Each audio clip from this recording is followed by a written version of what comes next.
The myth, the legend. Here we are. Thank you so much for availing yourself. We truly appreciate it. And I think I'm going to leave you to do your own introduction so that everybody knows who you are. So in a nutshell, my name is Tevin Andrews. I am an all-round creative who has dabbled in a variety of industries from, fashion PR to events, national events, under government agencies. Yes. And now, as of late, I tend to focus more on my own thing, which is AtCorp Global.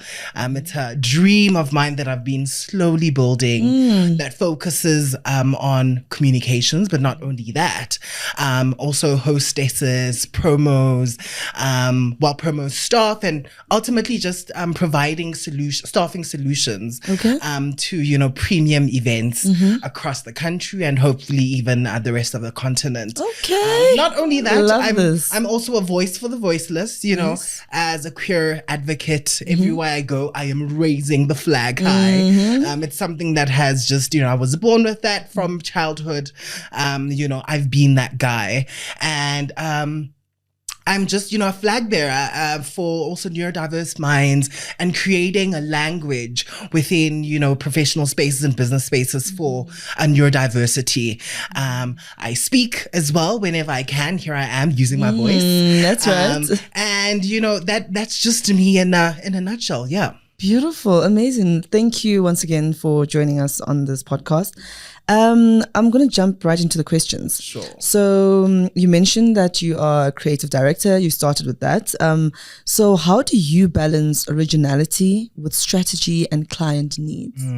So originality without strategy, first of all, is just noise. And strategy without originality is just wallpaper. So my job ultimately is always to try and find meaning for, not only the communities that I serve and the people that I'm serving, but the brands that I'm serving. Ultimately trying to synthesize, brand side and client side deliverables with what is relevant within the street, within the community, and within, the consumer's world and their landscape. I think being able to bridge the gap of these things is where true magic happens. That's where true change can be mined. And I think where most people, fall flat is within finding and striking that perfect balance of, I see. This is what we have to do, but the benefit also that it then brings at the end of the day is something that should be very important, because we do not operate in silos as creative people, as business people. Yes, we also need to be considerate of the spaces within which we operate and operate in a sense that makes all the things or the space that we operate in within better and make people feel seen, make people feel heard, while our internal, goals can also be moved forward. I think that's just a sustainable way towards growth. That's amazing. Beautiful. I really love what you said there. But on that, while we're still on this, what role does intuition play in your decision-making process? Oh my gosh. Intuition for me, my love, is everything. I touched in my introduction that I've operated in lots of different spaces. Correct. Right. I'm someone that has dabbled in, fashion PR events, nonprofit as well a little bit. Government on this side. Government, this, that, the other. And you find at the very beginning of my career, I think I was very focused on, the logic, I was focused on the theoretical elements. And I realized with the more time and more work that I did, I realized that blending that knowledge with what these spontaneous moments that, our work finds us or brings within, the challenges, that it, that brings towards us is where ultimately there is growth. And in order for me to genuinely feel as confident as possible within that space, I need to always reach into, something a little deeper within me, something, a voice that is a little more soulful than, the voice that's in my head. And so intuition serves as that for me. It really, is that ancestral whisper for me that I always just try to tune into. and listen to make sure that, I'm still heeding, something that is bigger than me, that allows me to also consider not only myself and the people that I'm working with, but like I already said in my previous response, the people, the benefit, the sustainability, Yes. the purpose Right. of all things. So, years of observing, feeling, falling and paying attention, have taught me that intuition is just intelligence that's, had time to marinate. And I really, Like that. I really believe in that. Honestly, I believe in it. It's something that informs me greatly. And it's something that I always also try and tell others, especially young creatives coming up, business people, entrepreneurs. I always tell them, in those moments when you really have to unearth, from the depths of yourself, your intuition is the best place to go. It's gonna tell you what to do next. It's gonna tell you whether to say yes to, that big check or not. It's gonna tell you, it's gonna be the voice of reason that tells you, maybe don't try and do dodgy business and take a shortcut here. Yes. So it's very, very important to still be able, to go back to that authentic and deep sense of oneself, to be able to truly serve, a bigger purpose in every single thing and every single moment. How do you keep that place pure? Woo, child. Okay, that is a very interesting question. I mean, that is one of the toughest things, and there isn't one particular thing that I subscribe, to people and say, oh my gosh, surround yourself with, thought leaders or people that are necessarily, doing the right things at that moment, because dynamics do change over time. Precisely. I think the importance here, or the main focus here for me, becomes understanding your context, understanding your purpose, and being true to what it is that you are good at doing, and ultimately allowing yourself to bring people around you that can also support, build, and Destiny helpers. Yes. And also, and being open to listening, being open to taking pauses from time to time. I've always been the kind of person that, I, especially within a city context, like, we can get overwhelmed. There are a lot of, stimulations, nervous systems be shutting down. Precisely, correct. But it's very important when you want to hone in and protect that purity of intuition and that central place. It's very important to find, unique spiritual practices for yourself, within, the sectors that you operate in, like through your support systems.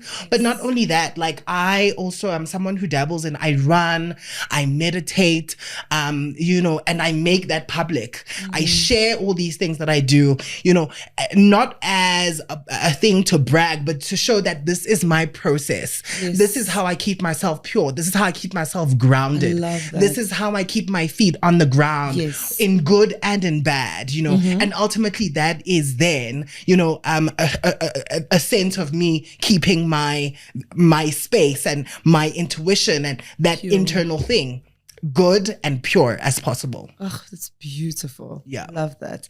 So, what do you believe makes a campaign or creative projects truly stand out in Africa today, considering that you are continentally focused?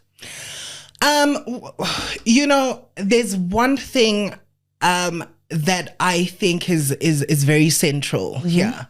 Authenticity is the ultimate edge, right? And as Africa right now takes center stage, that is what sets us apart. We are dynamic. We are a vibrant people. We are talented beyond measure. We are creative beyond measure. That's right. And it is these unique spaces and these unique challenges that we operate within that ultimately then shape us to be able to deliver these very unique points of view and voices and stories and, and colors and worlds, So it's very important to be authentic to one's story. Authentic to our story in the sense that, I was telling someone the other day and I was like,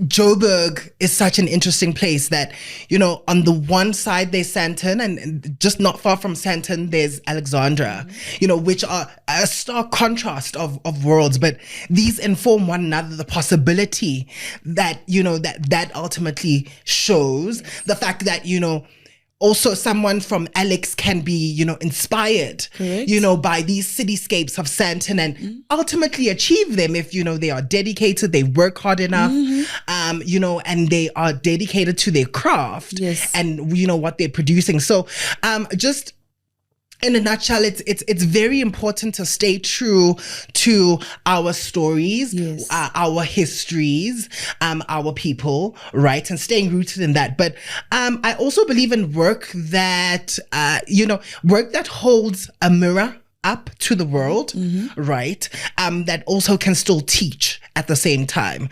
I believe in work that carries rhythm. I believe in work that is not trying to impress, but, work that is ultimately here to awaken not only the continent, but to awaken the rest of the world to the potential of Africa. It's so unfortunate that, the narrative of Africa has been so whitewashed over the years. And, when you go to the West, people are still like, oh my gosh. How did you get here? There are animals, there are jungles, they're roaming the streets of Johannesburg, and the imagination does not allow them to kind of even be curious enough to, unlearn that. So it's, we all are part and parcel of, this space that is ultimately shaping and showing and representing an authentic Africa through a new lens. And I think that is such a fabulous opportunity.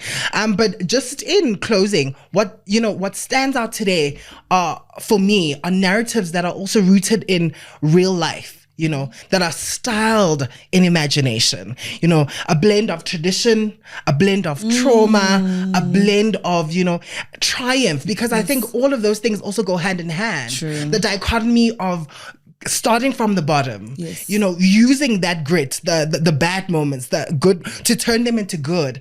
I think it informs that truly authentic African voice. Absolutely phenomenal. Things that come to mind are, Lagos punk as well. We've got, queer Josie Noir and, Afrofuturist Amapiano, And with just that being said, the buzzword here or the main thing here should ultimately just be, being authentic in this African context is ultimately the vehicle and the thing that will always take us to the top. Oh, love that. Love that. And I truly want to ride with you, sir. I want to be there. So what's one creative decision you're proud of that others didn't initially understand? Oh, this is a very good question. Yeah. My journey has been full of ups and downs. I can imagine. It hasn't been a straight line. I can only imagine.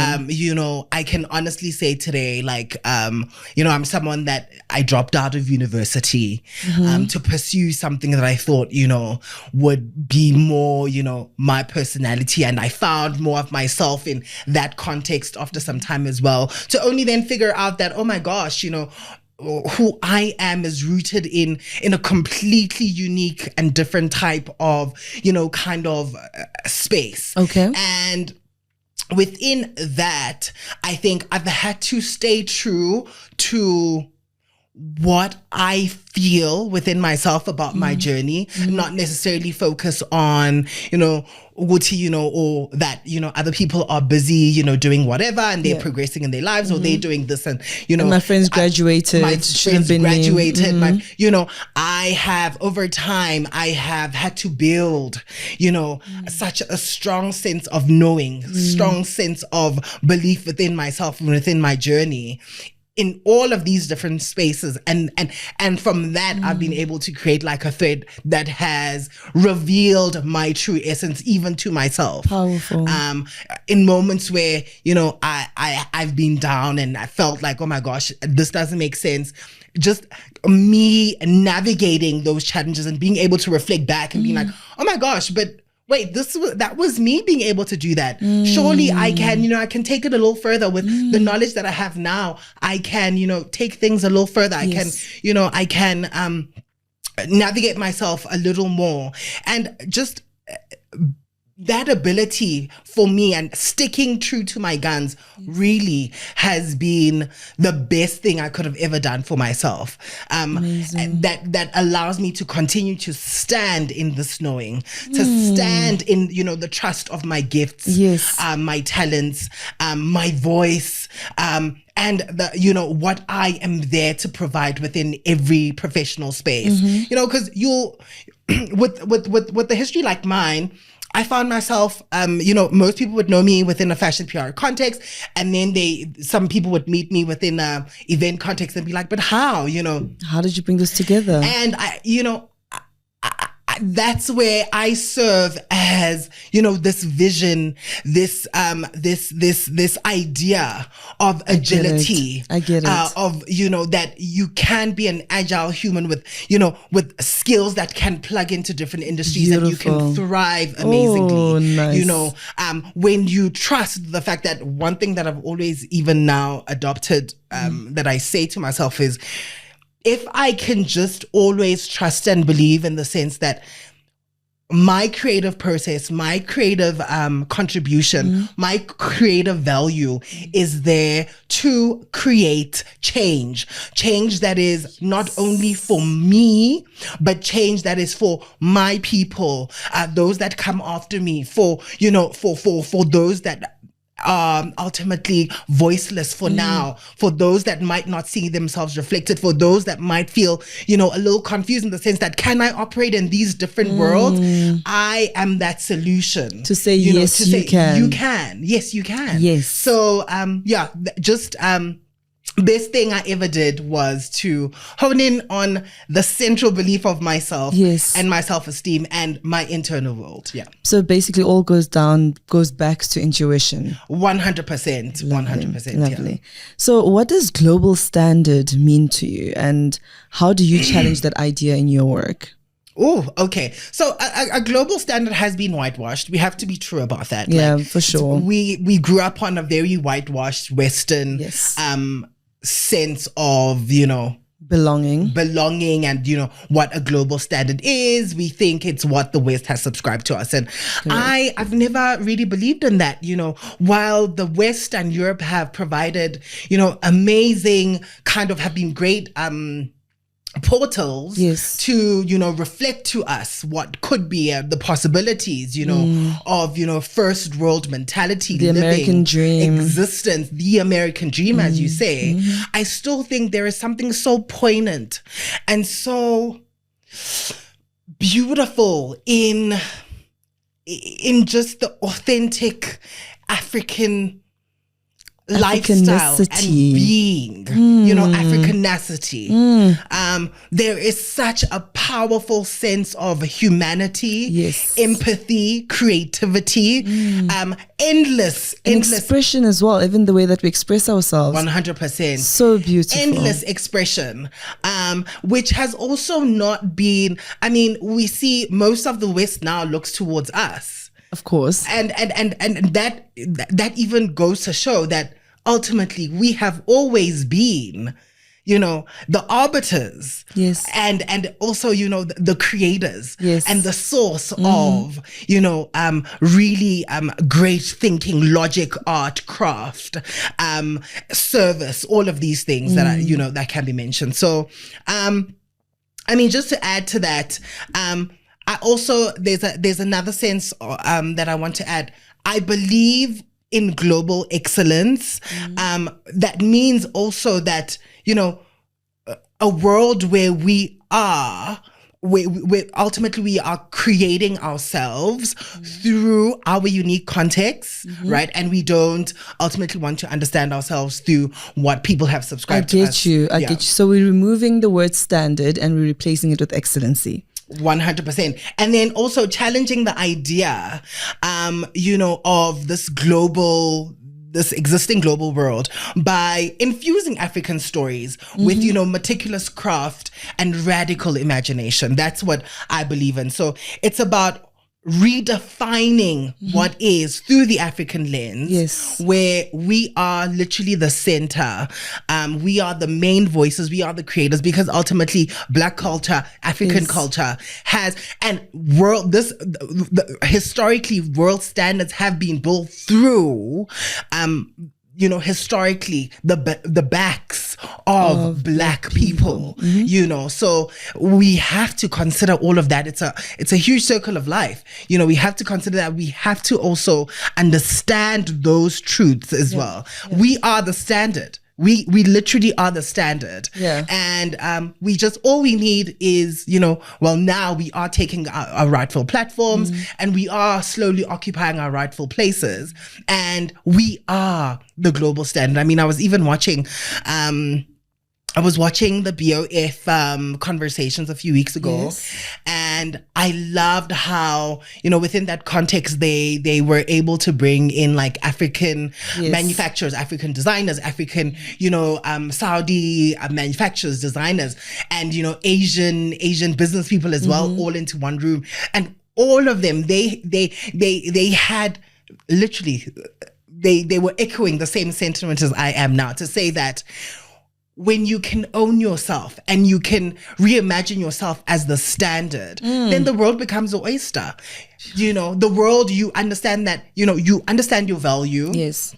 You understand that what you are bringing to the world is ultimately very valuable. Yes. And it goes against this thinking that, Africa is cheap labor, or Africa is, poverty. No, we are literally the best of the best, because we are continuing to unearth ourselves, our stories, and we are also finding autonomy, rewriting our history, and reclaiming ourselves and our dignity collectively. Absolutely, absolutely amazing. I think maybe just what you were saying, like it's called the global standard. Perhaps maybe it should be African standard. The African standard, yes, yes. Let's move the word global and put African standard. Yes, I love that. Yes. And what is your approach when a project you love gets shut down or watered down? Oh, okay. Naturally, I'm someone who, I'll be honest, I'm not even going to try to sugarcoat it. I'm someone who's very passionate. I can tell. I'm a very passionate person. From time to time, I have been the kind of person, I tend to shut down, go into my little corner. I started off as very much, a reactive person in that sense. Over time, I have learned that I have to, I have to be a little more refined and be a little more professional in how I, in how I balance, that feedback sometimes that is not, it does not necessarily, Remove land. the feelings. 100%. Basically. So just really centering myself around, professionalism for me has literally been everything. But not only that, reminding myself that, the spaces and the time that I operate in are way bigger than me, way bigger than me, and at the end of the day, it's what my client wants that, and what they are to their vision that needs to be carried through. No matter how passionate I can be, I need to strike a balance in that space. So, I mean, it's just about, trying to strike a balancing act, over time. But I mean, to be honest, it is challenging to build it over time, especially as, creative, but you have to really, you have to master that. And once you can master it, and then, the world opens up to you, because nothing can ultimately, nothing can come and harm you, or you won't be as easy to kind of get to. Standing in your power once again. Standing in your power. Yes. Yeah, standing in your power. It's one of the ways one can stand in their power, just being able to strike that balance and to separate, okay, this is what I was really passionate about. Unfortunately, in this space, it might not be the thing. It's okay. You move on. Professional, graceful, with a great positive attitude, learning also, because I think what happens is that once we see ourselves as creatives who can effect a little, can make a little decision there, effect a little bit of change there. You think you've got it. But let me tell you, honey, it is a lifelong journey of that. there's never a moment of success. Constantly scraping through the layers. There's never a moment of success. So you never want to feel like you've arrived anywhere, because then that's the end of your road. You always want to feel like every day, every moment should feel like, oh my gosh, I am open. I am learning. Yes. Yes, I am passionate about what was close to my heart and what I feel right now. But striking that balance also still opens you up to other things that the journey still needs you to be checked into. Yes. The fact that, hey, there's more for you to still know. There's more for you to still hear, see. There are more people for you to still meet. There's more out there. Life doesn't stop here. It doesn't stop here. So just being open, being having that attitude of being open to learning and self-development all the time, I think is key in this case. Yeah. Great stuff. So I hope I've answered your question. No, you did. You did. Thoroughly so. Okay. Thoroughly amazing. so. How would you describe the legacy you are quietly building? Or maybe it's loud. Maybe you're building loudly. But okay, I think. This is a good question. It all boils down, for me, really, it all boils down to, in my heart of hearts, it boils down to, in my best and my worst moments, I'm always thinking about that small Tevin, that young Tevin, who was in the world, hungry for the world, grew up in a small town, had these big dreams, didn't understand them, just felt them inherently within himself. And, I'm always trying to refer back to him to be able to navigate what it is that I'm trying to leave behind, because that Tevin informs a lot of what I do, in the sense that, like, just in everything that I do, I try to go back to things that not only healed me, but also can provide value to the world. Not only that, but that are also kind of, how can I put this, that can be portals for change for other people as well. And so I think the younger version of me was very checked into that, because I grew up as a young queer child within a very small town. And I was the complete undoing of the traditional status quo. Correct. I was a completely new beginning. The way I spoke, the way I was, the way I behaved, the way what I thought was completely new. And you were proud of that. And I was always colorful, proud of that. And that childish belief, the childish dreams I carried, what I imagined for myself within that context, are still the things that I go back to, and I'm like, oh, that's so fulfilling. This is what we need to do now. Sometimes it's a little bit, and it's embarrassing sometimes, even because sometimes I'll want to then, I'm someone who now operates within, a business context. I've started, with AtCorp Global, but I'm like, actually, I still might want to do a little bit of poetry here, nice. And I love poetry too. So yes. And that's just my point of view. And little Tev paved the way. And I find that the answers come then from me engaging with him, engaging in the things that he enjoyed, that I enjoyed as a kid. And I find then these bigger solutions to this legacy. But just in a nutshell, what I am trying to not even softly build, what I am trying to build loudly right now is an entity that can live beyond my lifetime, an entity that can ultimately serve to change people's lives, especially the lives of young African creatives. Within every space that I operate in, it's very imperative for me to always stay true to the fact that I've been helped, and therefore to pass on that baton to other creatives as well. And I want whatever it is, my entities to always be a reflection of that, right? And then ultimately I want my voice, my presence, my essence to always communicate freedom, to always communicate a sense of flamboyance, to communicate a sense of not just fabulosity for the sense of being surface level fabulous. No. To be, let's be fabulous and conscious about our fabulosity. Let's be rooted in, our history and own ourselves, and unearth ourselves, not only for ourselves, but for others as well, set other people free. Yes. I think that is the most important thing. And that ultimately, that's what I would, that's the legacy that I want, more than anything, to be able to leave behind. One of purpose, one of power, one of profundity, and right now I think the words that have been my go-tos are, agility, alignment, which you mentioned, agency, yes, autonomy. Those triple A. Oh, now we're quadrupling the A's. Honey. Talk to me now. Agility, agency, alignment. For me, just allowing myself to fully express that. And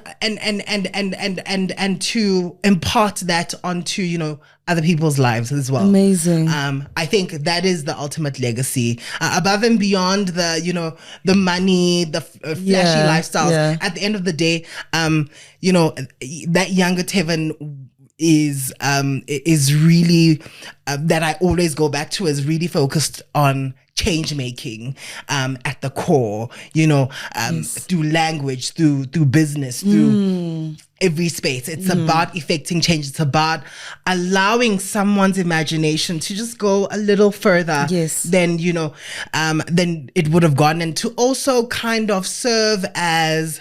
What's interesting, I think, in the way that I was raised, is that the context where I was raised, it was a very middle class family, and most people are usually very surprised that how I think or how I bring things to life. Yes. They always very interested in but how did you your mind, your point of view, your the internal makings of you, and I am a portal. I am a portal. Channel. I'm a channel to show others that it's possible, whatever the circumstance is, wherever you come from. Yes. Whether it's Alexandra, whether it's Dundee, whether it is Ladysmith, whether it is Manenberg, wherever it is in Lagos, in Japan, wherever it is that you come from, if you are 100% true to the thing that lives inside you, and you allow it to propel you and become the vehicle, the world is yours, then really the world will really open up for you. I think what I want to say, just to end this off, is that perhaps in everything that you are and who you stand in right now, is that we should say thank you to little Tev for surviving so you could live. Oh my gosh.